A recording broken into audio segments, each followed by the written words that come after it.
अस्सलामुअलैकुम वरहमतुल्लाहि वबरकातुहू। मैं हूं डॉक्टर हामिद शाफ़ी और आप देख रहे हैं शाफिया सोशल मीडिया।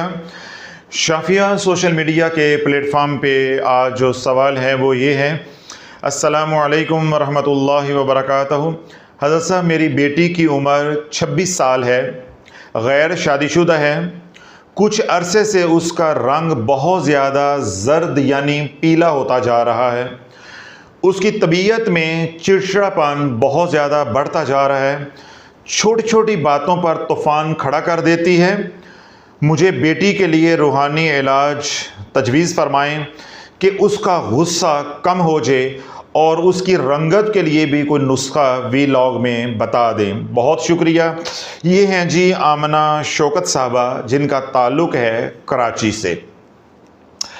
अगर आप भी खुद या आपकी बहन, बेटी, वालदा, कोई भी घर का फ़र्द है, मेल है या फीमेल है, उसके साथ ये दो मसाइल चल रहे हैं। एक तो रंग पीला होता जा रहा है यानी जर्द होता जा रहा है, और दूसरा चिड़चिड़ापन आता जा रहा है। तो कोई भी इलाज, चाहे वो मेडिकल हो, चाहे वो कॉस्मेटिक हो, चाहे वो स्पिरिचुअल ट्रीटमेंट हो, रूहानी इलाज हो, कोई भी इलाज कराने से पहले या करने से पहले आपने ब्लड टेस्ट करवाना है। पहला काम ब्लड टेस्ट।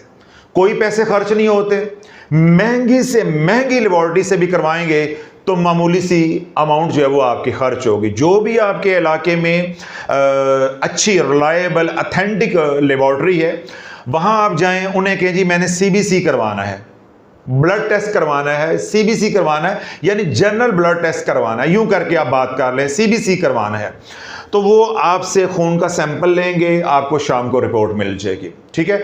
अब तो शहरों के अंदर इतनी सहूलत हो गई है अल्हम्दुलिल्लाह कि आप घर बैठे फ़ोन करेंगे, वो आपके घर आकर सैंपल भी ले जाएंगे और आपको पीडीएफ फाइल जो है शाम को व्हाट्सअप कर देंगे। घर बैठे ही आपको रिजल्ट भी मिल जाएगा। और अगर आप किसी छोटे इलाके से ताल्लुक़ रखते हैं तो जो आपके आसपास अच्छी लेबोरेटरी है वहाँ आप तशरीफ़ ले जाएँ, वहाँ जाके अपने खून का सैंपल दें, उन्हें कहें जी सीबीसी कर दें। ये नहीं बताना मैं किस मकसद के लिए करवा रहा हूं कि मेरा रंग पीला हो गया, नीला हो गया, मुझे यरकान हो गया, ये हो गया, वो हो गया। आपने कहना जिस तरह मुझे सीबीसी की रिपोर्ट चाहिए, खलास। ये जो चंद 100 रुपए का टेस्ट है यानी सीबीसी है, ये आपका वक्त बचाएगा, पैसा बचाएगा और आपको ज़हनी परेशानी से भी बचाएगा, और ये आपके इलाज की समत का तयन भी कर देगा कि आपको किस इलाज की ज़रूरत है। जब सीबीसी की रिपोर्ट आ जाए और वो अल्हम्दुलिल्लाह नॉर्मल है, तो उसमें आपने एक चीज़ के ऊपर फोकस करना है कि हीमोग्लोबिन कितनी है।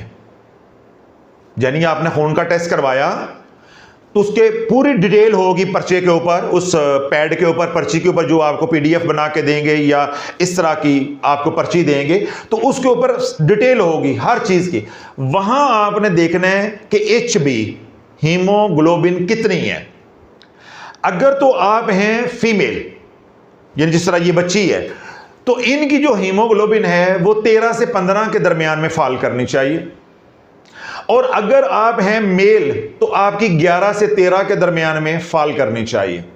अगर आपकी हीमोग्लोबिन बिल्कुल इसके अंदर फाल कर रही है, मेल या फीमेल की, तो फिर आपको किसी भी किस्म के मेडिकल ट्रीटमेंट की जरूरत नहीं, आप बिल्कुल पुरसकून हो जाए। फिर जो ट्रीटमेंट मैं बताऊंगा वो ट्रीटमेंट करें, अल्लाह सुना आसानी फरमा देगा। अगर आपकी हीमोग्लोबिन कम है, यानी जो रेंज मैंने बताई है उस रेंज से आप बाहर हैं, ठीक है, तो फिर आपने अपना इलाज करवाना है। चाहे आप मेडिकल ट्रीटमेंट करवाओ, चाहे हिकमत का ट्रीटमेंट करवाओ, चाहे होम्योपैथिक करवाओ, आपको इलाज करवाना पड़ेगा। चाहे आप टैबलेट फॉर्म के जरिए अपनी हीमोग्लोबिन बढ़ाओ, चाहे आप न्यूट्रिशन के जरिए, खुराक के जरिए उसको बेहतर करो, या विनोफर इंजेक्शन लगवाकर अपनी हीमोग्लोबिन को बेहतर करो। जब तक आपकी हीमोग्लोबिन बेहतर नहीं होगी, ना आपका चिड़चिड़ापन खत्म होगा और ना ही आपकी चेहरे की रंगत बदलेगी, यानी ये जो पिलाहट है ये खत्म नहीं होगी। तो फिर हमें आगे वाले इलाज करने की क्या जरूरत है? पहले हम बेस लाइन पे जो काज है उसको तो पहले क्लियर करें। तो पहले आपने अपना मसला हल करना है। अगर बिलफर्ज आप सीबीसी करवाते हैं, आपकी हीमोग्लोबिन नॉर्मल है, मेल है या फीमेल है, तो फिर आप उधर से मुतमिन हो जाएं। अब आपने दो काम करने हैं। कितने काम? 2। अब 110% है कि आप नेगेटिव एनर्जी से मुतासर हो गए। जब इंसान नेगेटिव एनर्जी से मुतासर होता है और नेगेटिव एनर्जी एक अरसा तक आपके ओरा में रहती है, तो आपके रंगत जो है चेहरे की या पूरे बदन की, खास तौर पे चेहरे की, वो पिलाहट का शिकार हो जाती है। यानी आपका रंग जो है वो पीला होना शुरू हो जाता है। यानी बिल्कुल आपकी जो ज़ाहरियत है वो इस तरह की हो जाती है, अपीयरेंस या लुक है, जैसे जॉन्डिस का मरीज होता है या अरकान का मरीज होता है। जूं नेगेटिव एनर्जी पुरानी होती जाएगी तो ये जो जर्दी माइल रंग है ये स्याही माइल होना शुरू हो जाएगा। ये आपको राज भी दे रहा हूं, अगर आप जादू के मरीज हैं, नेगेटिव एनर्जी के मरीज हैं, आपको काली नजर किसी की खा गई है, तो पहले आपका रंग पीला होगा। अगर आप इलाज नहीं करवाते, आपका कहीं ताल्लुक वास्ता नहीं है, या आपको इन बातों का शऊर नहीं है, या आपके अंदर प्रोग्राम फीड किया हुआ है मैं किसी की ना मानूं, हम जादू टूने को नहीं मानते, तो ये जो एनर्जी है जब ये क्रॉनिक होती जाएगी, पुरानी होती जाएगी, तो पहले आपका रंग होगा पीला, जिसको जर्द आम जुबान में कहते हैं, भाई फलां का रंग बड़ा जर्द है, पीला होगा। जब ये कुछ वक्त गुजर जाएगा, 6 महीने 8 महीने, तो अब आपका रंग जो है वो स्याही माइल ब्लैकिश होना शुरू हो जाएगा, और साथ ही आपको छाइयां पड़नी भी शुरू हो जाएगी। यानी फिर चाल सो चाल है, समझ आ रही? तो अगर आपकी हीमोग्लोबिन आ गई है नॉर्मल, ठीक है, तो अब आप हैं नेगेटिव एनर्जी के पेशेंट, तो आपने 4K से वाइटनिंग सीरम मंगवाना है। कितनी चीजें मंगवानी है? पहली मैंने बताई है, 4K से वाइटनिंग सीरम मंगवाना है। दूसरा आपने 4K से मंगवानी है स्क्रब। क्या मंगवानी है? स्क्रब। तीसरा आपने मंगवाना है 4K से Meraj negative energy shower kit. ये 3 चीजें आपने मंगवानी है 4K से। ये कॉस्मेटिक ट्रीटमेंट के लिए है। आपने स्क्रब जो है वो इस्तेमाल करना है थोड़ा सा लेकर, जिस तरह क्रीम लगाते हैं आप अपने चेहरे पे, हाथों पे, जो जो जगह आपकी पिलाहट का शिकार हो गई हैं या आपको पैचेस पड़ गए हैं, डिस्कलर हो गए हैं, कहीं स्याही माइल है, कहीं जर्दी माइल है, यानी पीला है, उन जगहों पे आपने स्क्रब लगा के आहिस्ता आहिस्ता मसाज करना है, रगड़ना है उसके ऊपर, ठीक है। इस तरह चेहरे पे आपने लगा लिया स्क्रब, तो अच्छे तरीके के साथ जो है वो आप मसाज करेंगे 3 से 5 मिनट तक। उसके बाद आपने 10 मिनट तक वेट करना है, यानी वो जो स्क्रब आपने चेहरे पे लगाया, हाथों पे लगाया या पूरी बॉडी पे लगाया, जहां जहां आपको जरूरत थी आपने लगाया। मसाज करने के बाद 10 से 15 मिनट आपने वेट करना है। उसके बाद नॉर्मल टैप वाटर से आपने उन तमाम अज़ा को धो लेना है। अगर पूरी बॉडी पे आपने लगाया है तो आपने शावर ले लेना, यानी नहा लेना है। अब रात सोने से पहले अगर आपके घर में एसी है तो तब जो वाइटनिंग सीरम आप मंगवाएंगे वो आपने अपने चेहरे पे या पूरी बॉडी पे या जिन पार्ट्स के ऊपर आप ज़रूरत समझते हैं वो आपने लगाकर हल्का सा मसाज कर देना है। तो इंशाअल्लाह अज़ीज़ आपको 7 दिनों के अंदर अंदर रिजल्ट मिलना शुरू हो जाएगा।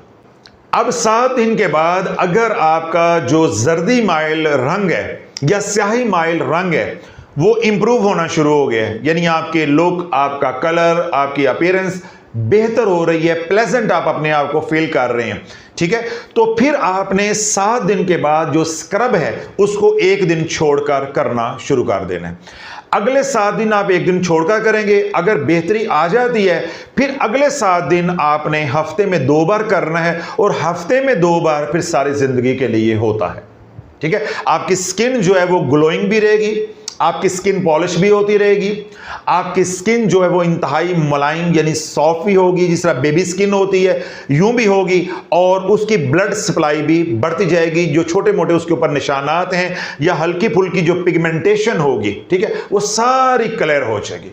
तो बिल्कुल आपकी स्किन जो है वो ग्लोइंग हो जाएगी।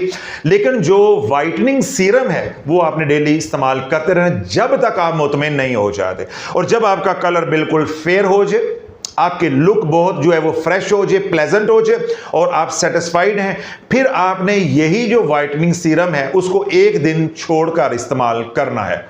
और जब बिल्कुल आप मुतमिन हो जाएं, आपका मसला 100% हल हो जाए, तो यही वाइटनिंग सीरम जो है वो आपने हफ्ते में 2 बार फिर इस्तेमाल करते रहना है। यानी स्क्रब भी इस्तेमाल करेंगे और फिर उसी दिन रात को या किसी दिन फिर आपने सीरम को भी इस्तेमाल करना है। यानी स्क्रब भी हफ्ते में ट्वाइस अ वीक और सीरम भी फिर ट्वाइस अ वीक हो जाएगा, हफ्ते में 2 बार।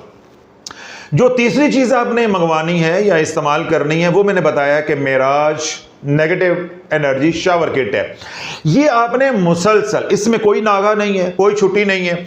जब भी आपने नहाना है तो आपने शैम्पू करने के बाद अपने बॉडी को अच्छी तरह बॉडी सोप इस्तेमाल करके नहा धो लिया, बिल्कुल आप क्लियर हो गए और फारग हो गए। अब आपने बाल्टी में 2-3 लीटर पानी डालना है, ठीक है। और जो नेगेटिव एनर्जी किट आप 4K से मंगवाएंगे, अगर तो वो है ऑयल फार्म में, तो उस ऑयल के 5-7 कतरे आपने बाल्टी में डाल देने हैं। उसके अंदर हल्दी होगी, नमक होगा, 1 चुटकी हल्दी की और 1 चुटकी नमक की डाल देनी है। ये 3 लीटर 2 लीटर का जो है वो सोल्यूशन महलूल बन जाएगा। 2-3 डब्बे सर पे डालें, 1-2 डब्बा इधर डालें, 1-2 डब्बा इधर डालना है, और आप टॉवल लपेटें, बाहर आ जाएं, ड्रेसिंग में अपने कपड़े पहने और अपने काम काज में मसरूफ हो जाए। खलास, कोई मेहनत नहीं, कोई मुशक्कत नहीं है।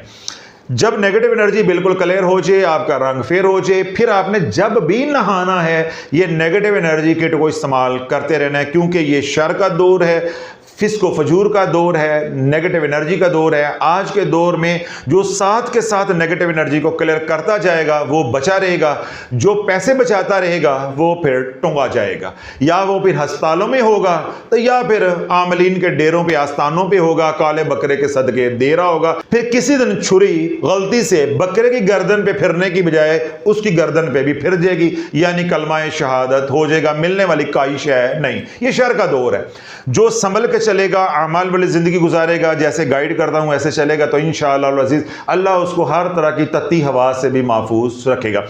ये है आपका कॉस्मेटिक ट्रीटमेंट जो मैंने बता दिया, कुछ मैंने साथ रूहानी इलाज भी बता दिया। बाकी अगर आप इस नेगेटिव एनर्जी की वजह से, जिस तरह ये बेटी है आमना शौकत साहबा की, वो शिकार हो गई है चिड़चिड़ापन, गुस्सा की, ठीक है। तो मैंने गुस्से के ऊपर या चिड़चिड़ापन के ऊपर या गुस्सा क्यों आता है, उसकी क्या वजूहात होती हैं, उसके ऊपर तफसीली बयान किया है। वो बयान हमारे ऑफिशियल चैनल तलाश पे पब्लिक हो चुका है। तो आप शाफिया सोशल मीडिया के ऑफिशियल चैनल तलाश पे जाएं, गुस्से के ऊपर तफसीली बयान है। एक बयान 1.5 साल पहले हुआ था, वो भी सुने। एक बयान फ्रेश हुआ है, उसमें तमाम मैंने सोशल काजिज, उसमें मैंने साइकोलॉजिकल काजिज, बायोलॉजिकल काजिस, मेडिकल काजिस और स्पिरिचुअल काजिस, यानी जिन वजूहात की वजह से चिड़चिड़ापन होता है या गुस्सा आता है, फिर इसके नुकसानात क्या हैं या इसका इलाज क्या है, तफसीली कलाम किया है। फिर उसके अंदर मैंने अरोमा थेरेपी जो है कौन सी इस्तेमाल करनी है, कौन से लवाजमात होंगे, कौन कौन से अमाल करने, उन सब का बताया है। उन तमाम अमाल की आपको इजाज़त है। इस कॉस्मेटिक ट्रीटमेंट के साथ आप गुस्से का इलाज वहाँ से सुनकर करेंगे। सिर्फ वो बच्चे या बच्चियाँ जो आमना शौकत साहबा की बेटी की तरह यानी छोटे हैं, उनको मैं गाइड कर रहा हूं कि जो तलाश चैनल से आप गुस्से के ऊपर बयान सुनेंगे या चिड़चिड़ापन के ऊपर बयान सुनेंगे, उसमें मैंने जो इलाज का स्टेप 1 बताया है और उसके जो लवाजमात या शराइत बताई हैं, उनके साथ आपने बस जो अजाफा करना है वो ये कि हर नमाज के बाद ये जो बच्ची है ये 33 बार पढ़ेगी, 33 टाइम, या अल्लाहु या सलामु, या अल्लाहु या सलामु, या अल्लाहु या सलामु। ये वाली बात उसमें नहीं है, उस बयान में नहीं है। बाकी सारा बयान आपने दिल के कानों से सुनना है, जो जो समझाया है उस पर अमल करना है। ये जो इसमें आज़म है या अल्लाह या सलामु, इसका आपने अजाफा कर लेना है, इसलिए कि घर में लड़ाई मार कुटाई है। वो क्या कहती हैं कि छोटी छोटी बातों पे तूफान खड़ा कर देती है। तो ये ना हो कि बहुत ज़्यादा देर हो जाए, बच्ची को अपने आप को नुकसान पहुंचा ले या किसी को नुकसान जो है वो पहुंचा दे। तो वो जो इलाज मैंने तलाश चैनल पे बताया है उसको शुरू करें, खुद भी करें, बच्ची को भी करवाएं, और साथ माँ भी जो है ये हर नमाज के बाद या अल्लाह या सलाम, या अल्लाह या सलाम अपनी बेटी का तसव्वुर करके पढ़ के फूंक दे। अव्वल आखिर एक बार दुरूद इब्राहिम पानी पे दम करके पानी पिला दे। अगर बच्ची तावन नहीं करती, बच्चा तावन नहीं करता, महज पढ़ के फूंक दे तसव्वुर करके, ठीक है। अगर बच्चे तावन करते हैं तो फिर पानी पे दम करके पानी पे पिलाएं, अफाका ज्यादा होगा। ये सारा ट्रीटमेंट आपने उस बयान में भी मैंने समझाया, अभी भी दोहरा रहा हूं। 21 दिन करने के बाद फिर आपने हमारे साथ राबता करना है। राबते के 2 जराए हैं। एक तो यह है कि आप बिल मुशाफा मुलाकात के लिए फिजिकली यहां शाफिया रूहानी सेंटर इंटरनेशनल पे तशरीफ ले आए। जो आपके मसाइल होंगे, अहवाल होंगे, कैफियत होगी, मैं सुनूंगा, समझूंगा। हम अपनी डायग्नोसिस को भी आगे बढ़ाएंगे, रिकन्फर्म भी करेंगे और अमाल को भी रीसेट करेंगे, लवाजमात को भी चेंज करेंगे, आपको मुकम्मल गाइड कर देंगे, जो एक तरीकाकार है। जिਉਂਦੇ रहो तो बसते रहो। अल्लाह सुना आपको हर तरह की परेशानी से, मुसीबत से, तकलीफ से आपको जो है वो महफूज रखे।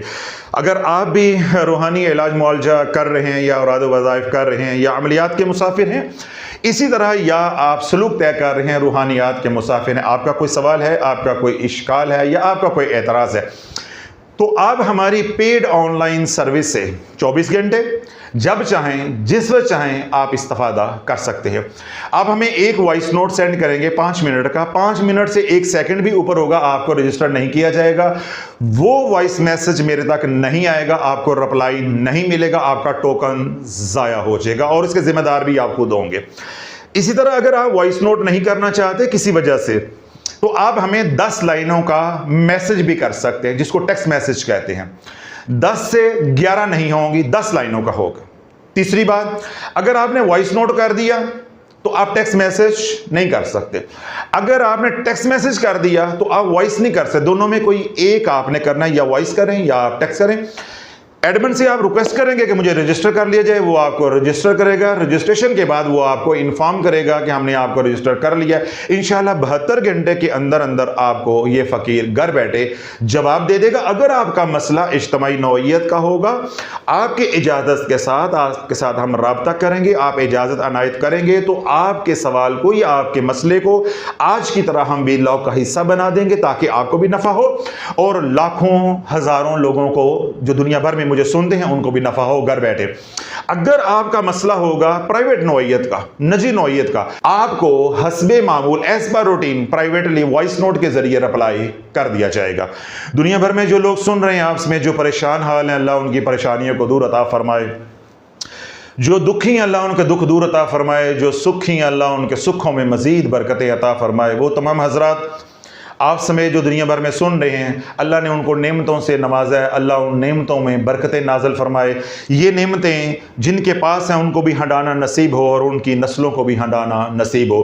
दुनिया भर में वो लोग जिन्होंने मुझे दुआओं के लिए कहा है, अल्लाह मेरी इल्तिजाओं को, दरख्वास्तों को, टूटे फूटे अल्फाज को उनके हक़ में कबूल व मंजूर फरमाए और उनकी मकबूल और मबरूर दुआओं को हमारे हक़ में कबूल व मंजूर फरमाए। वो तमाम हजरात जो बीमार हैं, बदनी बीमार हैं, रूहानी बीमार हैं, घरों में हैं या अस्पतालों में हैं, बच्चे हैं, बूढ़े हैं, शहरी हैं, देहाती हैं, औरतें हैं, मर्द हैं, अरबी हैं या अजमी हैं, अल्लाह सब को सेहत वाली, सलामती वाली, खैर वाली, बरकत वाली हयाती अता फरमाए। दुनिया भर से वो लोग जो शाफिया सोशल मीडिया के साथ जुड़े हैं, हमारे मुतल्लकीन हैं, मुहिब्बीन हैं, मुखलिसीन हैं, या वो तमाम लोग जो खानका दारुशिफा में आते हैं, या वो तमाम मरीज़ जो शाफिया रूहानी सेंटर इंटरनेशनल पे अपने इलाज मुआलजे के लिए आते हैं, या वो तमाम लोग जो सिलसिला आलिया कादरिया शाफिया में मुरीद हैं, अल्लाह सब की जान की, माल की, औलाद की, इज़्ज़त की, ईमान की हिफाजत फरमाए। दुनिया भर से वो लोग जो हमारे से अकीदत रखते हैं, मोहब्बत करते हैं, या अपने मकाम पर रहते हुए दावत व तबलीग का काम कर रहे हैं, या शाफी की सोच को, फ़िक्र को घर घर में पहुँचा रहे हैं, या वो खुश नसीब जो खानका की माली, बदनी, वक्ती खिदमत करते हैं, अल्लाह उनको हर तरह के शर से, मर्ज से, कर्ज से, ज़िल्लत से, इल्लत से और किल्लत से महफूज फरमाए। अल्लाह रब्बुल इज़्ज़त हमें ज़िंदगी इस्लाम पर गुजारने की तौफीक अता फरमाए और हम सब का खात्मा ईमान पर हो। अल्लाह रब्बुल इज़्ज़त हम सब को बुरे वक्त से, बुरी बीमारी से, बुरी सोबत से और बुरी मौत से महफूज फरमाए। जो हमने मांगा अल्लाह वो भी अता फरमाए। जो हमारी ज़रूरतें हैं बिलफर्ज हम रब की बारगाह में अर्ज कर नहीं सके तो अल्लाह, तो ये सबर का मकाम नहीं है, ये कोशिश का मकाम है। यहां तकोदो करनी है, भाग दौड़ करें। जब कोई अल्लाह वाला मिल जाए, कोई आमिल मिल जाए, या कोई उस्ताद मिल जाए, या कोई आपको मददगार मिल जाए, आप समझें कि ये बंदा हमारी इस मुश्किल घड़ी में मदद कर सकता है, आपका दिल मुतमईन है, तो अब आपने अपना उन बच्चों का रूहानी इलाज करना है। चाहे वो तवीज़ धागे के जरिए हो, बिल्कुल जायज़ है, चाहे वो हमारे तरीका इलाज से हो यानी औरादो वज़ाइफ से हो। ये दो ही तरीके हैं, दो ही पैटर्न है, दोनों तरह जायज़ है। दोनों तरह जायज़ है। अब देखें, जो हमारा पैटर्न है, हम अरोमा थेरेपी भी इस्तेमाल करते हैं, हम तावीज़ात भी इस्तेमाल करते हैं और हम औराद वज़ाइफ को भी इस्तेमाल करते हैं। यानी एक कंपोजिशन है, ये एक तरीका इलाज है। बाज़ लोग होते हैं वो सिर्फ पढ़ाई के ज़रिए करते हैं, बाज़ लोग होते हैं कि वो तावीज़ धागे के ज़रिए ही करते हैं। हर बंदे का अपना तरीका है, तमाम तरीके मुस्तनद हैं और सदियों से चले आ रहे हैं। कोई भी तरीके का हामिल आपको बंदा मिल जाता है तो आपके ऊपर इलाज करवाना अपने बच्चों का या अपना वाजिब है। जान बचाना, इज्जत बचाना, नामूस बचाना, कारोबार को बचाना, ठीक है। और जो इलाज करना है या करवाना है ये सुन्नत के दर्जे में आएगा। समझ आ रही बात? अब यहां पे आप औरादो वज़ाइफ करेंगे जैसे कोई करवाएगा रहबर या रहनुमा, तो आपको क्या होगा? नफा होगा। बल्कि मैंने शरीयत का मसला पूरा बयान किया है कि आपको वाजिब पूरा करने का भी सवाब मिलेगा। मिसाल के तौर पे आप बिस्तर पे पड़े हुए, अब आपको मैं जाके बताता हूं या कोई बंदा जाकर बताता है जी आप जादू के शिकार हैं, आप कहते हैं मैं नहीं मानता, मैंने इलाज नहीं करवाना, मैं पीरों फकीरों को नहीं मानता, मैं तवीज़ धागे नहीं मानता, ये शिरक होता है। तो वही ये जहालत है, तूने ऐसे ही एड़ियां रगड़ रगड़ के मरना है। ना तूने दीन पढ़ा, तो ना तू किसी कॉलेज स्कूल में गया, तो तेरे पल्ले काई शय नहीं है। तूने ऐसे ही कुत्ते की मौत मर जाना है, औलिया अल्लाह के ऊपर भौंकते हुए या बुजुर्गों के ऊपर भौंकते हुए, क्योंकि तेरे अंदर सॉफ्टवेयर ये डाला गया, मैं ना मानू, मैं ना मानू, मैं ना मानू। तेरे अंदर सॉफ्टवेयर ही हुआ।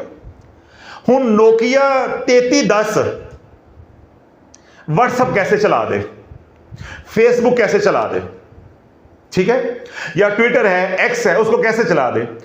3310 से चेक कैपेसिटी नहीं है, तो ये बदबख्ती की अलामत है। ये कोई आप अपने आप को साहबे इल्म जाहिर ना करें कि ओ जी मैं नहीं मनदा, असी मर जाएंगे तो चंगे हैं, कारोबार रुड़ गया तो रुड़ जाए, मैं ये तवीज़ धागे नू नहीं मनदा। तेरा नबी मानता था।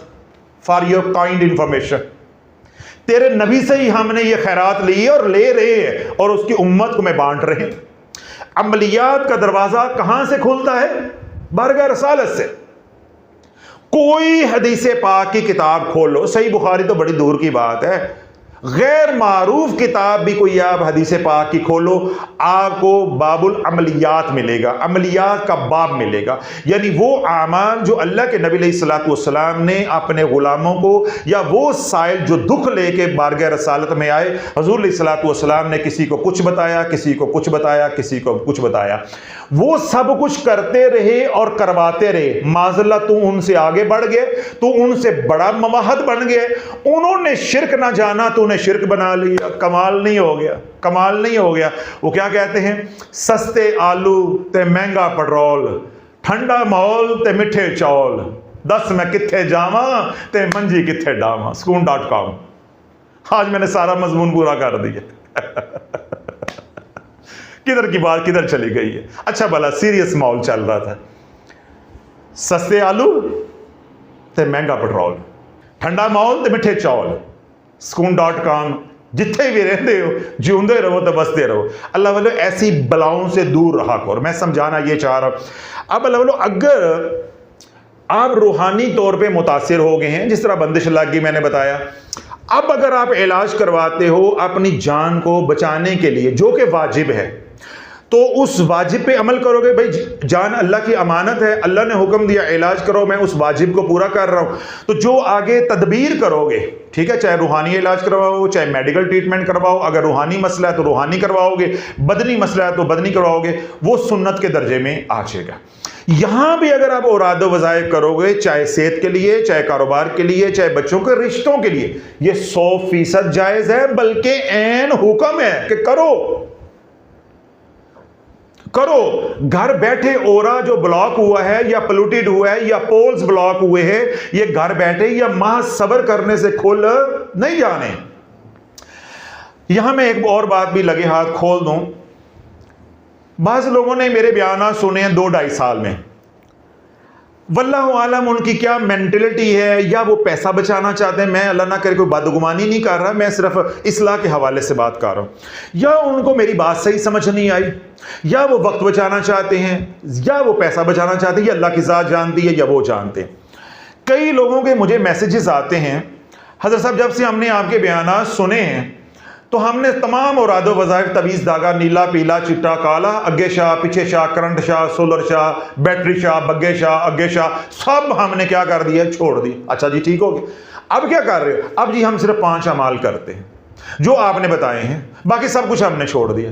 हो बाबा, ये तो आपने जो पीछे तबाही है उसके आगे बंद बांधा, वो जो तबाही फैलाई है 15 साल 10 साल वजीफे किए हैं, उसकी बहाली किसने करनी, उसका इलाज किसने करना है? ये है कुल अकल। सुनो, अब एक बंदा है मिस्टर ए बी सी, कोई भी है, मिस्टर सो एंड सो, उसको हार्ट अटैक हो गया। क्या हो गया? हार्ट अटैक हो गया। ओहो, आज के बाद नमक बंद, चकनाई वाली चीजें बंद, अब मैं परहेजी खाना खाऊंगा, मगर हार्ट अटैक का इलाज नहीं करवाऊंगा। उसको क्या कहोगे? वही मैं तुम्हें कहूंगा जो मुझे सुनाते हो ना कि हज़रत साहब हमने आपके बयान सुने, हमने सब कुछ छोड़ दिया, हम सिर्फ 5 अमाल करते हैं, तो हमने इलाज नहीं करवाना। तो जरा सोचो, अल्लाह ना करे, अल्लाह ना करे, आपको हार्ट अटैक हो जाता है, आप कहते हो आज से परहेजी खाना शुरू, आज के बाद नमक बंद, चिकनाई वाली चीजें बंद, देसी घी बंद, वगैरह वगैरह बंद, सिर्फ मैं परहेजी खाना खाऊंगा, मगर मैं अपनी बीमारी का, हार्ट अटैक का इलाज नहीं करवाऊंगा। आपके बारे में लोग जो कहेंगे ना कि आप कौन हो, वही मैं कहूंगा कि आपको पहले ज़हनी इलाज की जरूरत है। तो इसी तरह वो लोग जिन्होंने मेरे बयान सुनकर अपना ये जहन बना लिया है कि जो हो गया वो सो हो गया, चौधरी शुजात फार्मूला मिट्टी पाओ, मिट्टी पाओ। भाई ये मिट्टी पाओ प्रोग्राम, ये सियासत नहीं है कि चौधरी शुजात फार्मूला लगा दोगे और जो कुछ भी होगा जी मिट्टी पाओ आगे चलो, ये नहीं है। वो जो पीछे तबाही आपने की है तवीज़ धागा करके या औरादो वज़ाइफ करके, उसका इलाज करवाओगे, तब 5 अमाल से नफ़ा होना शुरू होगा। फिर 5 अमाल के साथ मज़ीद औरादो वज़ाइफ आएंगे, ये 5 अमाल भी चलते जाएंगे, साथ साथ इलाज भी चलता जाएगा। जब इलाज मुकम्मल हो जाएगा, पीछे से बल सफाई हो जाएगी, फिर सारी ज़िंदगी 5 अमाल करते रहना, इंशाल्लाह 5 घी और सारे कढ़ाई में होगा। इसका मतलब ये नहीं है आपको हार्ट अटैक हो गया तो सिर्फ आपने परहेजी खाना 5 अमाल करने हैं, ये नहीं होगा। तो ये बात भी आज मैंने वाज़े कर दी है कि वो हजरात जिन्होंने बयानात सुनकर औरादो वज़ाइफ छोड़ दिए, अगर वो पैसा बचाने के लिए, वक्त बचाने के लिए, या किसी भी नालायकी की वजह से या किसी भी शरई उज़र की वजह से इलाज नहीं कर रहे, तो अपनी इस्लाह कर ले, इस्लाह कर ले। जिस तरह मैंने दलील दी है, अल्लाह न करे किसी को शुगर हो जाती तो वो कहता जी मैंने आज से चीनी बंद, मिठाई बंद, मीठे चावल बंद, शाफी जिन्ना मर्जी कहता रहे, ठंडा माहौल तो मिठे चौल नहीं खाने, जो मर्जी कहता रहे, तो क्या शुगर नॉर्मल हो जाएगी? इसका क्या मतलब है? पहले इसका इलाज होना जरूरी है, या पहले शाफी के पास आना जरूरी है ताकि तशरीफ सीधी हो, तो अकल कोई अपने जगह पे आए तो अपना इलाज करवाओ। तो अल्लाह जिन्होंने बयान सुनकर तौबा की है, मैं उनको सलूट करता हूं, बहुत अच्छी बात है। लेकिन जो तबाही की है अपने खानदान की, या अपनी, उसका इलाज करवाओ। जो भी आपके करीब है या जहां भी आपका दिल मुतमईन होता है, अपना इलाज करवाओ। यहां मेरे पास आओ या ऑनलाइन मेरे से रब्ता करो अगर मेरे से दिल मुतमईन है। अगर आपको कोई सहूलत अपने इलाके में, ठीक है, अपने शहर कस्बे में है, तो वहां से इलाज करो, मेरे पास कोई आना फर्ज नहीं है। मैं सिर्फ ये कह रहा हूं कि इलाज करवाना तुम्हारे ऊपर वाजिब है, तुम बीमार हो तो जब इलाज करवाओगे वो सुन्नत के दर्जे में आ जाएगा, वाजिब का भी सवाब मिलेगा और सुन्नत का सवाब भी मिलेगा। तो मेरा ख्याल है काफी तफसील हो गई है कि जहां आपको जरूरत है औरादो वज़ाइफ की, रूहानी इलाज की, वहां आपने रूहानी इलाज करवाना है, आपकी जरूरत है, आप पर वाजिब है। जब इलाज करवा रहे होंगे तो फिर सुन्नत समझकर करवाना है कि नबी अलैहिस्सलाम पर जब आजमाइश आई तो उन्होंने भी रूहानी इलाज किया। जिब्रील अमीन अलैहिस्सलाम रूहानी इलाज लेकर, यानी सूरह फलक नास जो नेगेटिव एनर्जी के लिए पर्टिकुलर है, स्पेशली हैं, वो लेकर हाजिर हुए।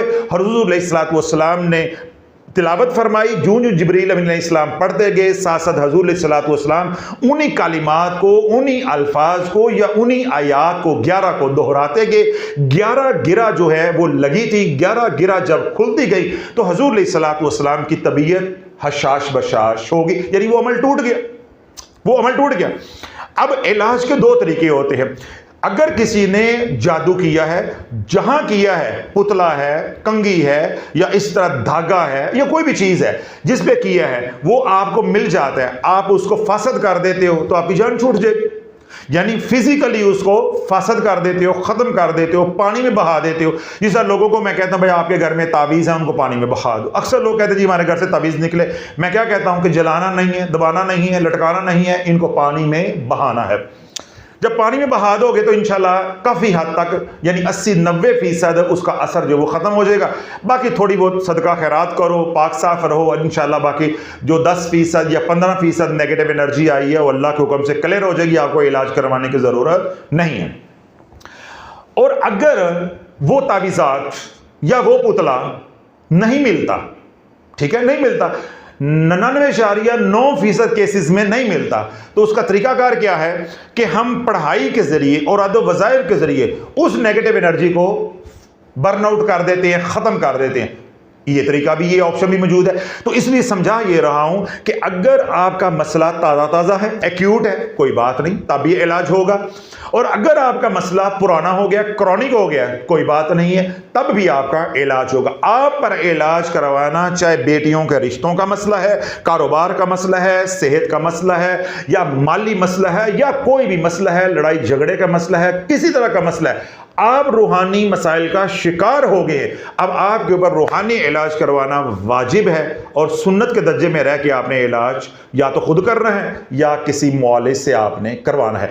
इस सूरत में आप जो तवीज़ धागा करेंगे या इस सूरत में आप जो औरादो वज़ाइफ पढ़ेंगे, किसी की रहनुमाई में आपको 100% नफ़ा होकर रहेगा। ये वाली बात मुकम्मल हो गई। अब तो कोई इश्काल नहीं है। अब आ जाओ इधर के ढोलकी तो इधर हमने रखनी है ना। इधर तो सादा सादा प्रोग्राम था, वो उबले चावल उत्ते दाल सी, वो मैं फारक करता है। ए बिरयानी प्रोग्राम इधर है, तशरीफ इधर सीधी होनी है। अब औरादो वज़ाइफ पढ़ने की जो दूसरी सूरत है वो क्या है, सुनो। अब आपने अपने अंदर झांकते रहना है, मैं सिर्फ रिश्तों की बात करूंगा। औरादो वज़ाइफ पढ़ने की जो दूसरी सूरत है रिश्तों के मामले में, वो क्या है? आपने भाई से बेटी का रिश्ता मांग लिया। मैं एक मिसाल दे रहा हूं, भाई से बेटी का रिश्ता मांग लिया। बेटी रिश्ता करवा के राजी नहीं अपने कजन से, यानी आपके बेटे के साथ। आपका जो भाई है वो रिश्ता दे के राजी नहीं, बेटी की मां राजी नहीं है। कहना यह चाह रहा हूं कि आपने जहां रिश्ता अपने बेटे का करना है, दूसरा फरीक बेटी वाले आपको देखकर राजी नहीं है, रिश्ता कहां दे देना, रिश्ता कहां दे देना है। अब इस केस में आपने पढ़े वज़ाइफ, तवज्जो रखिएगा। अब मैं पोली पोली ढोलकी जो शुरू करने लगा हूं। अब आपने शुरू कर दिए औरादो वज़ाइफ, असा रिश्ता लेके छड़ना है, असा रिश्ता लेके छड़ना। एक तो ये सूरत हाल हो सकती है, सिनेरियो हो सकता है। एक ये भी हो सकता है कि आपने रिश्ता मांगा, उन्होंने इनकार कर दिया, कहीं और कर दिया, बाहर या अपने खानदान में कहीं और कर दिया। अब आपने अपनी अना का मसला बना लिया, आपके अंदर पाकिस्तानी जिन ऐसे बाहर आया, अना का मसला बना लिया, जे दिती सानू नहीं तो वसन उथे भी नहीं देनी। अब आपने अना का मसला बना के औरादो वज़ाइफ शुरू कर दिए, तवीज़ धागा शुरू कर दिया। दो सिनेरियो हो गए, दो सूरत हाल हो गई। तीसरी आई लव यू हो गया। मैंने तो कहा था भाई इधर दाल चावल प्रोग्राम है, इनको मैंने पहले फारग कर दिया। असल डिश तो इधर है जिनकी तशरीफ सीधी करनी है, जहां 90% उम्मत है, इधर है, इधर सारा गंद इधर है। ये बाएं हाथ, ये तो बेचारे मुस्तहिक हैं, इनको तो मैंने तरगीब दी है, दलाइल दी हैं, भाई तुम करवाओ करवाओ करवाओ अपना इलाज। तो जो हट दर में उनको बेइज्जत भी किया, उनको आईना भी दिखाया है कि ये जहालत है, ये तुम साबे इल्म नहीं हो बल्कि जाहिल हो। तो जितनी क्लास उनकी पढ़नी थी उनकी पढ़ दी, जो उनको समझाना था समझा दिया। असल अल्लाह वालों गंद इधर है, उम्मत इधर से उजड़ रही है कि जहां रिश्ता करना चाहते हो वो देते नहीं, हमने लेके छोड़ना, नंबर 1।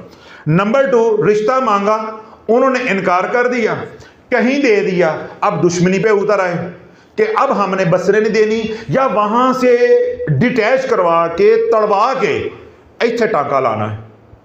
दो सूरतें हो गई। और तीसरी क्या है? I love you. क्या है? I love you.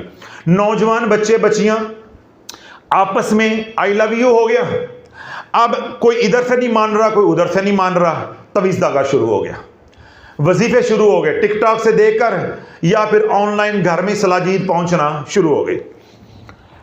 अब आप देखें, पिछले से पिछले एतवार मेरे पास एक फैमिली आई। अब वो खातून, मैंने आज तक किसी खातून से उसकी उम्र नहीं पूछी क्योंकि हमारी ज़रूरत ही नहीं है, तो मैं मजबूर हो गया उस खातून से ये सवाल करने पे, क्योंकि उसके सारे सर के बाल जो है वो सफ़ेद थे। एक तो तरह सर के बाल सफ़ेद हो गए या दाढ़ी के बाल सफ़ेद हो गए, आपने डाई कर ली, वो तो एक अलग मामला है ना, वो डाई भी नहीं किए हुए, बिल्कुल सफ़ेद। आप थोड़ा सा तसव्वुर करें कि एक औरत है, उसके ये वाले आईब्रोज के जो बाल हैं वो भी सफ़ेद सफ़ेद हों और सर बिल्कुल वो बानो कुदसिया की तरह चिट्टा हो, तो आप उसके बारे में क्या सोचेंगे। लेकिन शाफी ढीठ हो के मैंने हिम्मत करके पूछा, मैंने कहा एक्सक्यूज़ मी, आपकी एज कितनी है? कहती हज़रत साहब मैं अराउंड 50 हूँ, यानी 50 के करीब मेरी उम्र। ठीक है, मैंने कहा बताएं क्या मसला क्या आपका। थोड़ा सा मुझे पता था। शुरू हो गया। शुरू क्या हुआ है कि मुझे मोहब्बत हो गई है 50 साल की उम्र में, और अगली बात मीनोपाज भी हो गया हुआ है। मैं किथे जावा ते मंजी किथे डावा, मीनोपाज भी हो गया है। यानी अगर आपको नहीं समझ आई, औरत के अंदर बच्चे पैदा करने की जो सलाहियत है वो भी खत्म हो गई। फिर भी इश्क हो गया, भाई होता होगा, हमारा तो हुआ, वो भी खत्म हो गया उनको इश्क हो गया। अब वो अपने शोहर को कहती है दे तलाक दे तलाक दे तलाक, खुला दे खुला दे। लड़ाई मार कुटाई, सड़क पे भी उसके शोहर ने मारा वगैरह वगैरह। अब वो क्यों तलाक चाह रही है कि कहीं उसने अपने टांके सेट कर लिए हो। उसने खुद मुझे बताया कि मेरे शोहर ने मुझे कहा कि तूने इसी घर में अब जीना है, मरना है, जो भी होना है, तेरा कौन है? हर दूसरे दिन तलाक मांगती, खुला मांगती, कहां जाएगी? खातून की जुर्रत को 21 तोपों की सलामी है। उसने मोबाइल खोला, उसने कहा बंदोबस्त किया हुआ है, बंदोबस्त किया हुआ। अब अल्लाह वालों क्या है कि जवानी में लड़ते मरते बच्चे पैदा हो गए। बच्चे तो वैसे ही पैदा हो जाते हैं। अब बच्चे तो पैदा हो गए, लेकिन सच्चा और सच्चा प्यार नहीं मिला। बच्चे पैदा होने का मतलब ये हरगिज नहीं है कि सच्चा प्यार मिला हुआ है, बल्कि जहां पे 2 नंबर प्यार होता है वहां बच्चे ज्यादा पैदा होते हैं। समझ आ रही बात? अब बच्चे पैदा हो गए लेकिन सच्चा और सच्चा प्यार नहीं मिला, घर में ढोलकी बजती रही है। अब उस औरत के अंदर रिवेंज है, इंतकाम की आग है कि मैंने इसे जलील करना है। मुझे कोई कहीं से सपोर्ट मिल जाए तो मैंने अपने शोहर की नाक रगड़नी है। अब उसको कोई मदारी मिल गया है, फ्राडिया इस उम्र में, जिसने कहा मैं कबूल कर लूंगा, मैं तेरे खर्चे भी उठाऊंगा, यानी बच्चे भी पैदा नहीं तो कर सकती, सारी बातें उसे मालूम है। इसके बावजूद उसने कहा जी आई लव यू, मैं तुम्हें कबूल करता हूं। अब उसके उकसाने पे या उसके गुमराह करने पे वो औरत तुली हुई है कि मुझे हजरत साहब कुछ ऐसा पढ़ने को बताएं कि तलाक हो जाए। मैंने कहा बेशर्मे, मैं जोड़ने के लिए बैठा हूं या तोड़ने के लिए बैठा हूं? मैं ये काम हम नहीं करते। अब ये वो खातून बैठी है, बिल्कुल बराबर पे उसकी जवान बेटी बैठी हुई है। तो मैंने ऐसे ना हाथ रख के ना दाढ़ी पे, तो मैंने बच्ची को कहा, मैंने कहा बेटा आप बताओ ये तुम्हारी मामा क्या बात कर रही। अब वो 22-24 साल की बच्ची है, वो टप टप रोना शुरू हो गई, आंसू। उसने मैं सारी कहानी जो है वो खोली। कहता साहब हमारी माँ को शर्म नहीं आ रही है, अब हमारी शादियों का वक्त है, हमारी माँ ये गुल खिलाती है, हमें कौन लेगा? बड़ी वैलिड बात थी, हमें कौन लेगा? हमारी माँ की हमारे बाप के साथ रोजाना लड़ाई अब इस बात पे है कि मुझे तलाक मुझे तलाक। हम कहते हैं कि हम अपने बाप की वकालत नहीं करते। ठीक है, उसने तुम्हारे साथ बुरा सलूक किया, कुछ तुम्हारे अंदर भी गलतियां थी, चलो मान लेते हो उसने बुरा सलूक किया। अब जवानी आपने गुजार ली, बुढ़ापे में जरूर जलील होना। जो बाकी 8-10 साल 15 साल रहते हैं इसी तरह गुजार लो, वल्लाहु आलम हमारा बाप पहले चला जाए या तुम पहले चली जाओ, यही भी इज्जत साथ गुजार लो। लेकिन माँ को मदारी ने चाबी दी हुई है और फ्राडिये ने, वो कहता जी मुझे तुम कबूल है, मुझे तुम्हारे से मोहब्बत हो गई है। माई उधर कहती है कि मुझे मोहब्बत हो गई है।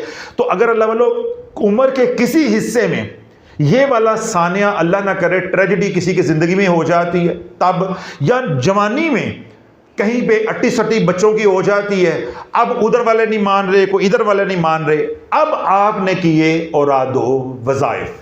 सुनो, आपने रिश्ता मांगा किसी भी खानदान से, फैमिली से या फैमिली से बाहर, उन्होंने रिश्ता नहीं दिया, नंबर 1।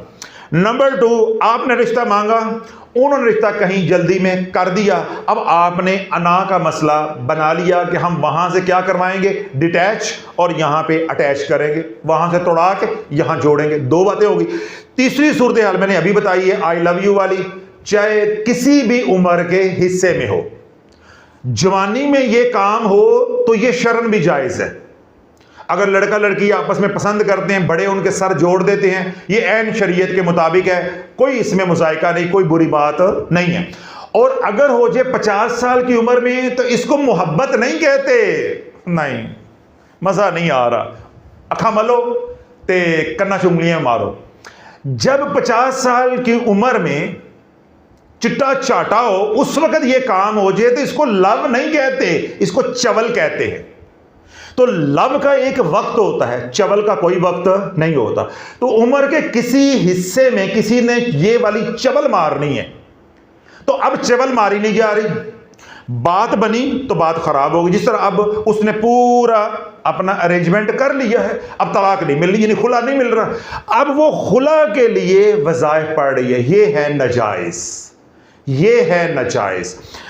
रिश्ता बेटी का मांगा, वो नहीं दे रहे, उनको पसंद ही नहीं, आप ना बच्चा पसंद है ना आपका खानदान पसंद है, अब आपने पड़े वज़ाइफ, ये है नाजायज। बेटी का रिश्ता बेटे का रिश्ता मांगा, उन्होंने कहीं कर दिया, अब आपने अना का मसला बना के तवीज़ धागा और पढ़ाइयाँ शुरू कर दी, ये है नाजायज। इसी तरह जवानी में लव का मसला है, दोनों खानदान एक दूसरे को नहीं पसंद करते, आपने अना का मसला बनाकर वज़ाइफ शुरू कर दिए कि मनवा कर छोड़ेंगे वरना हमने ट्रेन के नीचे सर दे देना, धमकियां लगानी शुरू कर दी, नीला पीला चिट्टा काला वो भी शुरू कर दिया, साथ वज़ाइफ भी शुरू कर दी। ये सब कुछ नाजायज है, ये सब कुछ नाजायज है, ये सब कुछ तेरे पे पलट कर आना है। अब होता क्या है, आपने अपने खानदान में किसी की बेटी का रिश्ता मांगा, ना बेटी करा के राजी है ना उसके बड़े देकर राजी हैं। बिलफर्ज ऐसी सूरत हाल भी हो सकती है कि बेटी राजी हो, 4-5 लोग जो बड़े हैं वो राजी ना हो, यह सूरत भी तो हो सकती है ना। कोई भी ऐसी सूरत हो कि आप रिश्ता इस लालच में कर रहे हैं, तो वजह रखिएगा, इस लालच में कर रहे हैं कि वो बड़े अमीर है, वो बड़े अमीर है, उनकी बेटी डॉक्टर बन गई है, या उनकी जायदाद है, आपकी ये काली आंखें डेले उस जायदाद पे टिके हुए हैं, आपको बेटी से कोई सरोकार नहीं है, आप जायदाद से रिश्ता करना चाह रहे हैं कि बेटी उनकी अकेली के लिए या उसका विरासत में बहुत बड़ा हिस्सा है या अमीर कबीर है, यानी माल है पीछे, तो माल की वजह से आप कर रहे हैं। या बेटी तालीम अच्छी हासिल कर गई है, कोई ओहदा है उसके पास, ठीक है, प्राइवेट या सरकारी, उस वजह से। या बेटी हसीन है, इधर कोई मेरे जैसा है, अब आपको ये है कि ये जो हुस्नो जमाल का पैकर है इसके ऊपर तभी टांका सही लगेगा कि उनकी लड़की आ जाए, चलो हमारे लड़के का भी जो ऐब है वो छुप जाएगा, तो हमारी भी खानदान में बल्ले बल्ले हो जाएगी। ये रिश्ते नहीं है, ये धोखाबाजी है, ये धोखा है। इन तमाम सूरत हाल में से कोई भी सूरत हाल है, उसके अंदर आप जो भी औरादो वज़ाइफ करोगे कुरान से और तवीज़ धागा करोगे, सब का सब बैक फायर होकर रहेगा, होकर रहेगा, होकर रहेगा। तेरे खानदान पे रज्जत पड़कर रहेगी, पड़कर रहेगी, पड़कर रहेगी, और तेरी 7 नस्लें भुगतती रहेंगी, भुगतती रहेंगी, भुगतती रहेंगी। क़यामत तक का वक्त है, घोड़ा भी तेरे पास है, मैदान भी तेरे पास है, जितना दौड़ा सकते हो दौड़ा लो। अगर मेरी जिंदगी में यह ना हुआ और मेरे मरने के बाद हुआ तो आकर मेरी कब्र पे बात कर लेना, ये होकर रहना, ये होकर रहना। क्यों?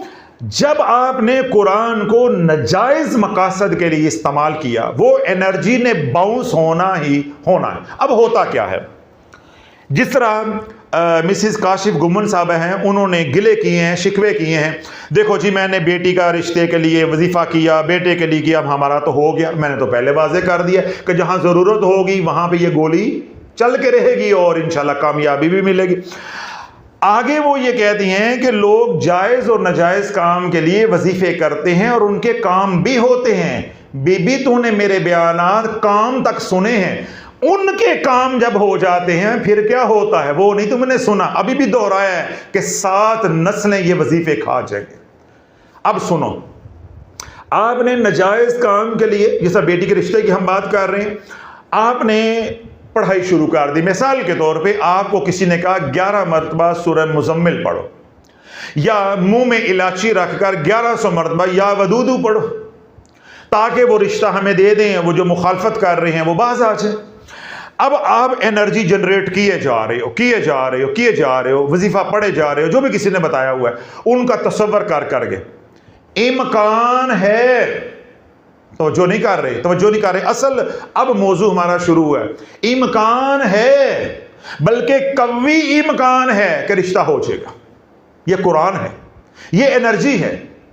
जितना आप खलूस के साथ, तड़प के साथ, चाहे फ्रॉड ही है, पढ़ोगे, क्या होगा, वो एनर्जी उनके ओरा में जाती जाएगी। हर बंदे की क्या है, एक बर्दाश्त है।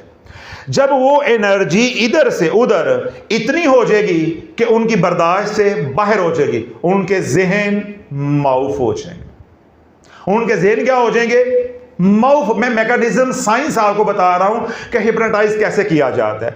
ये जो लोग पैसे डबल करते हैं, सड़कों पे खड़े होकर एक पल में फ्रॉड करके निकल जाते हैं, बाद में हम कहते हैं ओ ये क्या हो गया। तो भाई ये यही तो समझा रहा हूं कि जब एनर्जी आप वजीफे के जरिए या आप आमिल हैं तवज्जो के जरिए मुंतकल करोगे तो क्या है, हर बंदे की एक बर्दाश्त है।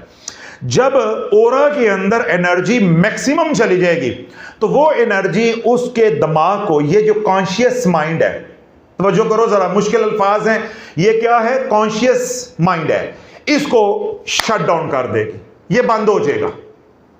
ये दिमाग का अगला हिस्सा जो ये है, इसको कहते हैं कॉन्शियस माइंड, इसको कहते हैं सब कॉन्शियस माइंड। ये जो फ्रंटल हिस्सा है, ठीक है, ये जो फ्रंटल ब्रेन है, ये हो जाएगा शट डाउन। आपके अंदर सोचने की सलाहियत खत्म हो जाएगी। ये जो लोग फ्रॉड करते हैं, पैसे डबल करना या लूटना या वगैरह वगैरह, घरों में औरतें आती हैं, वो क्या करती हैं, वो होती है काले इल्म की आमिल। उन्होंने ज़कात दी होती है, बरसों की रियाजत होती है, वो 2 लफ्ज़ पढ़ते हैं पढ़ाई के जरिए या कोई चीज़ खिला दी उसके जरिए, आपको हिप्नोटाइज करते हैं, लूट के निकल जाते हैं, बात ख़त्म हो जाती। उसके बाद क्या होता है, मज़ा नहीं आ रहा, जवाब नहीं आपने दिया, उसके बाद क्या होता है, क्या आप हमेशा हिप्नोटाइज रहते हैं? अगले ही लम्हे, लुटने के अगले ही लम्हे, जो ही वो लुटेरा आपसे दूर होता है, उसकी एनर्जी आपसे अलग होती, आप होश में आ जाते हैं। ऐसे ही होता है, अगले ही लम्हे आप होश में आ जाते हैं। क्यों? उसने परताव डाला, आपके ऊपर इंप्रेशन डाला, आप माउफ हो गए, आपका ये जो हिस्सा है ये शट डाउन हो गया, सोचने की ताकत ही खत्म हो गई, आपको कुछ समझ ही नहीं आ रहा मैं क्या करना है क्या नहीं करना। वो जो कुछ कहेगा आप करते जाओगे, जो कुछ कहेगा आप करते जाओगे, अच्छा बुरा जो भी वो कहे, जो ही वो आपसे अलग होगा उसका इंप्रेशन खत्म हो जाएगा, उसकी एनर्जी का तासुर असर खत्म हो जाएगा, आप होश में आओगे तो आपकी आंखें खुल जाएंगी, हमारे से फ्रॉड हो गया। अब आओ, आपने वजीफे पढ़े, आपने तवीज़ जलाए, आपने उल्टा सीधा जो कर सकते थे किया कि हमने रिश्ता लेकर छोड़ना है, या जहां उन्होंने कर दिया हमने तोड़कर छोड़ना है और लेकर छोड़ना है। अब आप एनर्जी ट्रांसफर किए जा रहे हैं, 10 दिन, 15 दिन, 20 दिन, महीना। एक वक्त आया कि उनका ये फ्रंटल ब्रेन जो है यानी कॉन्शियस माइंड है ये शट डाउन हो गया, तो फिर क्या होगा, जो आप बोलोगे। फ्राडिया का मैंने क्या बताया कि जो फ्राडिया बोलेगा वो वही बेचारा मजलूम करेगा। इसी तरह आज आप कामयाब हो गए, वजीफे पढ़ पढ़ के, एनर्जी पहुंचा के, हिप्नोटाइज कर करके, आज उन बेटी वालों का दिमाग क्या हो गया, माउफ। अब जो आप कहोगे जिन यार न चावे, अब तो आपके हाथ में लगाम आ गई है, चाबी आपके हाथ में आ गई है। अब अच्छा करो बुरा करो, अब जो कहोगे उन्होंने रिश्ता दे देना। अब यहां तवज्जो रखनी है, रिश्ता हो गया, वजीफे से कामयाबी मिल गई। जिस तरह लुटेरे ने कार्रवाई डाली, वो लूट कर रफू चक्कर हो गया, बाद में क्या हुआ, लुटने वाले को होश आ गई। इसी तरह रिश्ता हो गया, बेटी आ गई घर, जो ही रिश्ता हो जाएगा तो जिस तरह लुटेरे ने पढ़ाई बंद कर दी थी, आपने भी बंद कर देनी है। वो करे तो लुटेरा, ए करन दे राबिया बसरी। साडी मां बड़ी नेक है, मैं जदों अपनी मां नूं वेखां ना तो मुसल्ले ते बैठी हुंदी, ए हाल है मामा दा, ए मामा करन दईयां, ए औरतां करन दईयां। 99% औरतें, कोई 1-8% मर्द होता है। हमारी मां जो तहज्जुद में उठती, ए तहज्जुदां पढ़ियां जा रही हैं। किसी की बेटी को वजीफों के जरिए हिप्नोटाइज करके अपने घर लेकर आना, क्यों? वो डॉक्टर बन गई है, उनके पीछे जमीनें हैं। मेरा खानदान क्यों उजड़ा? यही तो रोना था।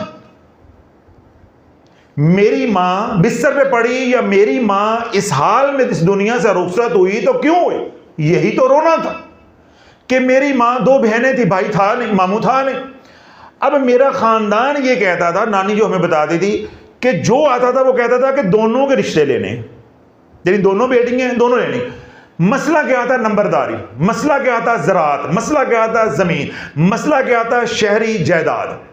सिर्फ ये माल की वजह से मेरी मां और मेरी खाला बल्ली चढ़ गई, बल्ली चढ़ गई।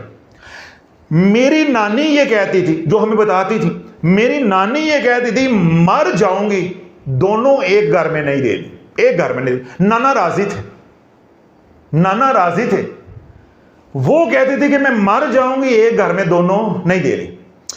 बेटा मेरा है नहीं, अल्लाह ना करे एक ही घर में दोनों दुखी हुई तो किसके साथ जाकर दुख सुख करेंगी है? तो दोनों अलग अलग ब्याह होंगे, अल्लाह ना करे कोई एक दुखी होती, चलो दूसरी हो, उसका दुख सुख सुनने वाला कोई दरवाजा तो खुला रहे। अब जब ये मेरी नानी ने स्टैंड लिया तो यहां से हम दुश्मनी में आ गए।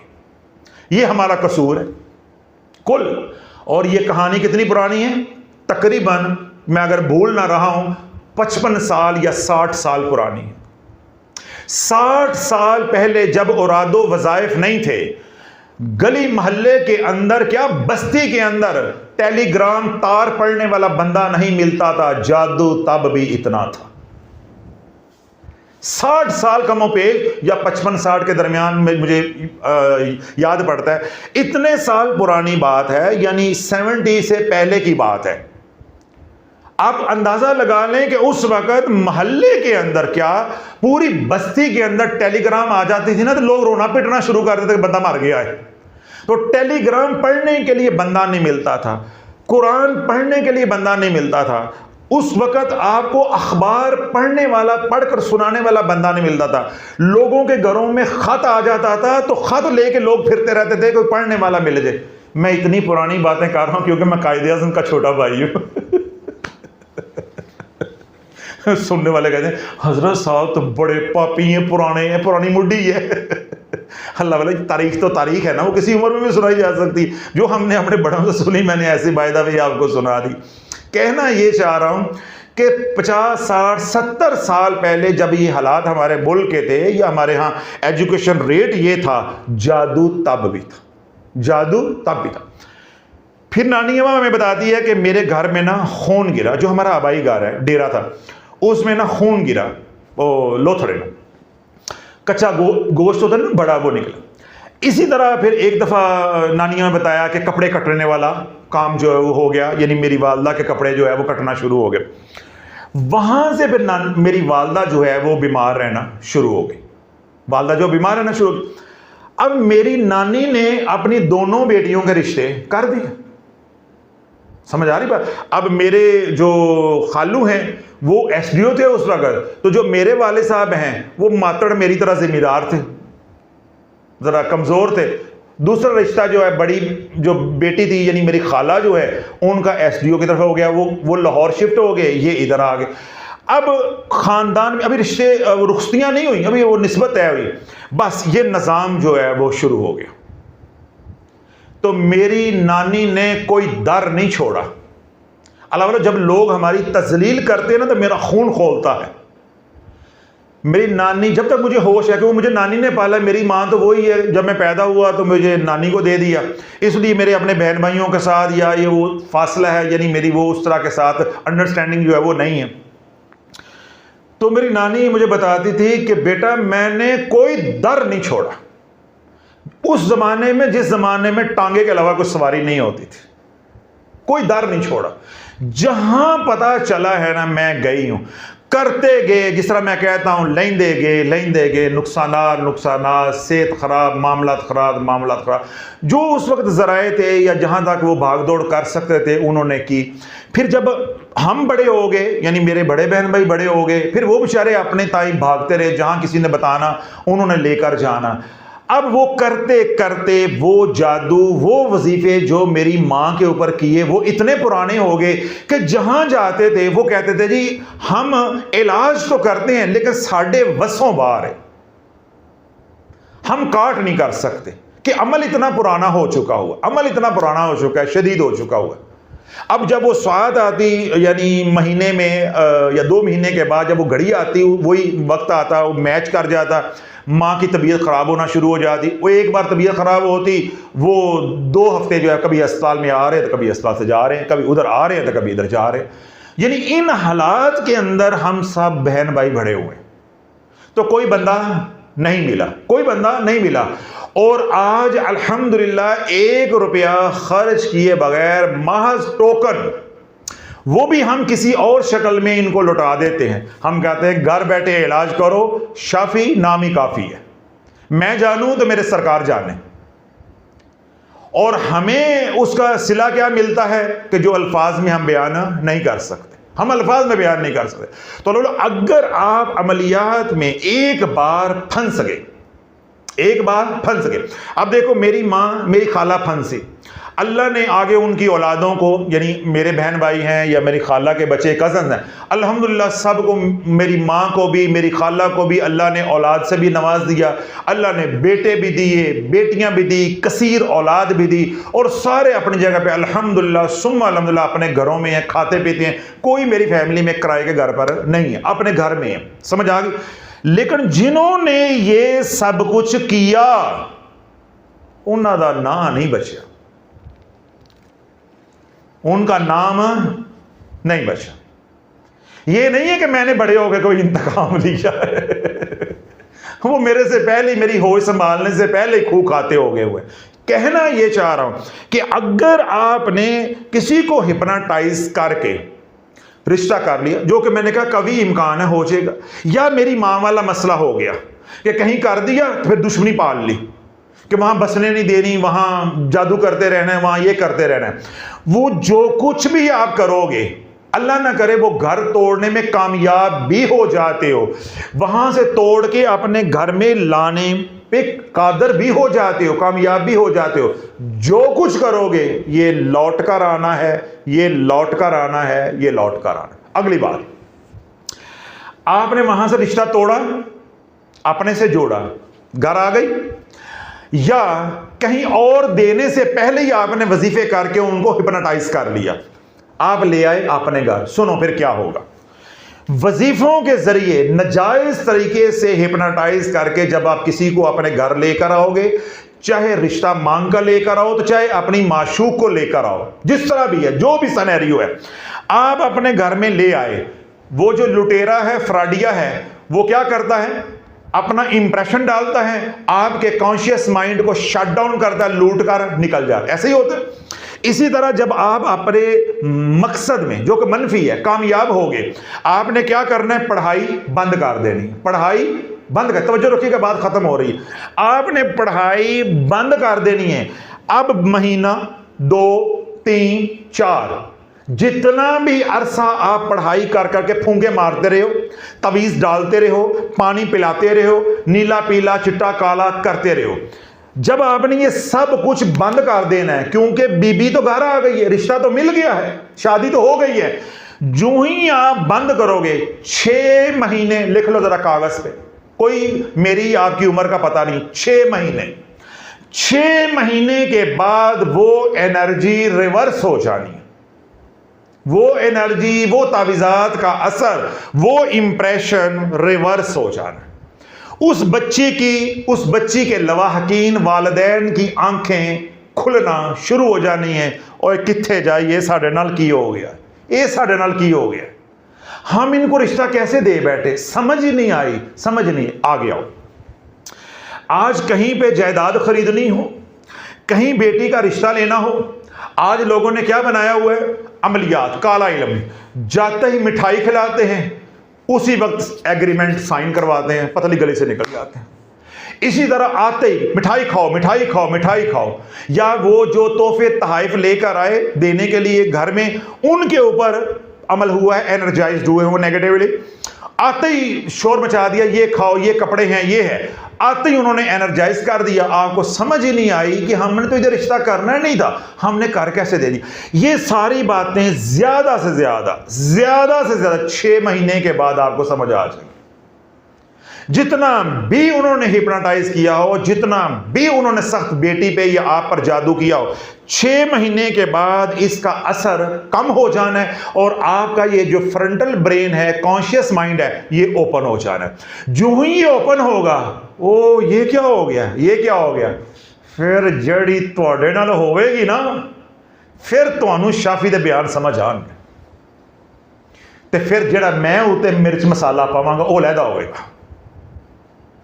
अब वो बच्ची के जो लवाहकीन है, उनके जो कॉन्शियस माइंड है या फ्रंटल ब्रेन है, वो क्या हो गया, ओपन हो गया है। अब ढोलकी बजना शुरू हो जाएगी। अब इतनी लड़ाइयां होंगी, दो आपके सामने सूरत हाल होंगी। तो जो कर ली कि वजीफे पढ़ने से पहले मैंने क्या कहा था, अपने अंदर जानते रहना, चाहे सेहत के लिए पढ़ो, चाहे कारोबार के लिए पढ़ो, चाहे रिश्तों के लिए पढ़ो। जब भी आपका मकसद किसी को हिप्नोटाइज करना, किसी को लेट डाउन करना, नाजायज मकसद होगा, ये सारा कुछ आपके साथ होना है। 6 महीने आपको कामयाबी मिली भी तो ज्यादा से ज्यादा उस कामयाबी का प्लेयर 6 महीने एंजॉय करोगे। 6 महीने एक दिन भी ऊपर नहीं जाना। मैंने क्या कहा है, ना तेरी ना मेरी जिंदगी का पता नहीं है, लिख ले। नाजायज मकसद के लिए कोई तवीज किया, चाहे कुरान से किया हो, चाहे काले जादू से किया हो, काली दुनिया से इस्तेफादा किया हो, 6 महीने, 6 चांद, सिर्फ 6 चांद, 7वां चांद जो ही निकलना है, अमल ने टूट जाना है या उसकी शिद्दत कम हो जानी है और आपका ये कॉन्शियस माइंड ओपन हो जाना, आपने होश में आना शुरू हो जाना है। तो जब होश में आएगी वो बच्ची, वो कहेगी मैं कितने फंस गई हूं। अब घर में लड़ाइयां, अब 2 सूरतें हाल आपके सामने आएंगी। वो बच्ची इतना डेस्परेट होगी, लड़ेगी, झगड़ेगी, या तो गोलियां खा के मर जाएगी, या तो गोलियां खा के मर जाएगी, या वो लड़ झगड़ के, अगर उसका बच्चा पैदा नहीं हुआ इन 6 महीनों में, वो उम्मीद से नहीं हुई, हमल नहीं है, वो अपने मां बाप के घर चली जाएगी और एक ही तकाजा होगा, तलाक तलाक तलाक। मैं नहीं बसना, मैंने ओदा मुंह नहीं देखना, मैं नहीं बसना। घर क्या हो गया, टूट गया। पढ़ लो वजीफे, कर लो तबीज ताका। जिन्होंने नोट छापने थे वो छाप के निकल गए, जिस आमिल से करवाते रहे उसकी भी दिहाड़ियां लग गई, जिसने रसाला बेचना था वो भी नोट छाप गया, जिसने वजीफों का चूरन बेचना था वो भी नोट छाप गया, जिसने चैनल चलाना था वो भी डॉलर छाप गया। हुण तुसी होर चुप हो तो भुगतो, भुगतना आपने अकेले ने है। अब वो खतून तेरे घर बसने वाली नहीं है। अगली बार 2 सिनेरियो होंगे ना, या 2 सूरतें हाल होंगी, एक मैंने बता दी। अगर वो बच्ची प्रेग्नेंट हो गई है, हामिला हो गई है, अब उस बेचारी के पैर बंध गए, मुसीबत बन गई, पीछे मां बाप मर गए, या मां बाप या घर का माहौल, मैके घर का ऐसा है, वो कहते हैं बेटा हमने जो कर दिया, हुआ तो हमारे से फ्रॉड है, लेकिन अब तूने वापस नहीं आना। कुछ शरीफ लोग होते हैं, आला ज़रफ़ लोग होते हैं, ख़ानदानी होते हैं, वो खुला तलाक को अपनी अना का मसला समझ लेते हैं, अपनी इज्जत पे धब्बा समझ लेते हैं। वो कहते हैं ठीक है, जो हो गया बेटा तेरे मुकद्दर से, फैसला हमारे से गलत हुआ है, माफ़ हमें कर दे, लेकिन तूने रहना वहाँ है। अब बच्ची का क्या हो गया, दरवाज़ा बंद, नहीं समझ लगता है एक काला चूरन तुसी भी खादा है।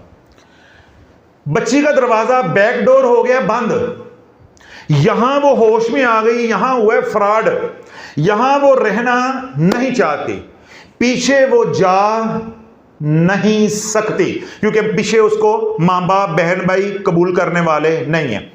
अब वो उसी घर में रहेगी। तवज्जो रखिएगा, ये दिल के कान जरा खोल लो। अब वो खातून उसी घर में रहेगी, तेरे बच्चे भी पैदा करेगी, तुझे 2 कतरे लाल दुआई के भी पिलाएगी, तेरे खानदान को भी जलील करेगी और आमिल के नीचे जाकर भी लेटेगी। ये इतना क्लिप काट कर इसको महफूज कर।